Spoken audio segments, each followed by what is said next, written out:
After his workout, he would take his juice, and from time to time he would call you and engage you in very good discussions. I always remember him telling me over and over, after we parted ways with the Prime Minister in 2022, he said, "Hata tukitengana sisi ni family." That was always his advice. And he always comes to my office.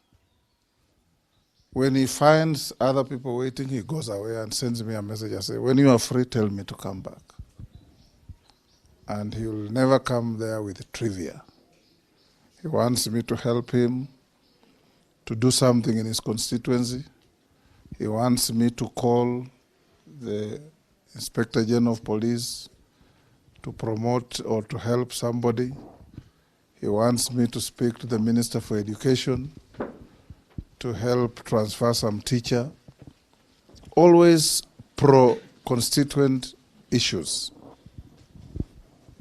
On the fateful day, I saw Charles in Parliament. He normally sits at the back with Mishimbogo and the member for Kisauni. They always sit together. He came in, he went out, he came in again. And by the time I left the chamber, it was about about six. He was still there. I went to the chamber, to the office, did some work. When I was leaving at about 7:15, 7:30, I met Rosa. "You are with Millie?" "You are with Beatrice Elachi," at the entrance to the house. And Rosa called me aside and said, "We have unconfirmed information that Charles Were has been shot by unknown people." I told them, "Get into the car and run to wherever it has happened, and please call me. I'm going to another meeting in Karen." Before I got to Oleseren, turning off the expressway, Rosa called me and said, "Bad news, Speaker, he has not pulled through." It was very devastating. After our call, I called the IG, asked him if he knew. He said he had received information and his men were on the ground. I called the president, informed him. And from there on, you have said what has been going on. As the family of Parliament, we have lost one too many of our members this term. We lost the member for Banisa. We lost the senator for Baringo. We've now lost Charles. We lost member for Malava, Maloli Njendi. And every time we lose, we come together as a family to support the family of our departed colleague. I had an opportunity to know your county inside out.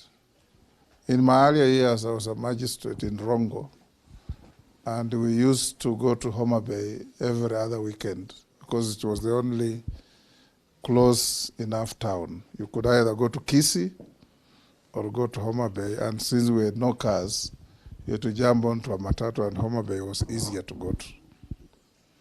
When my friend and professional colleague, the late Otieno Kajwang, died, we came to Homa Bay and stayed there with my brother Raila Odinga for 1 full month campaigning for this young man. There's no village we didn't go. And people were warm and welcoming. And when eventually Charles became a member of Parliament, a constituency that I think used to be held at one time by Otieno Kopio, isn't it? Yes. I told him, we have been to your constituency. There is a priest from Oyugis called Moses Wetangula. You know him? Yes, yes. He's my very close friend. You know that he's a Catholic priest. He's now working in the army. He had invited me to come to a Catholic church in Oyugis, and we had agreed to be there in June. And I had called on Were and told him, I'll be coming to your area. He said, we'll be there together. Last week, Honorable Charles came to my office and said, in August, when we go to Rome to see the Pope, ensure I am in the delegation. I called Alice, who runs our caucus, and told her, even if I go with only one member, it will be Charles Were. Last time we went with Polo here and others. So that is how close Charles was to all of us. As a family, you have lost. Don't pay any attention to the filth and nonsense on social media. Kenyans have become very callous. Kenyans have become very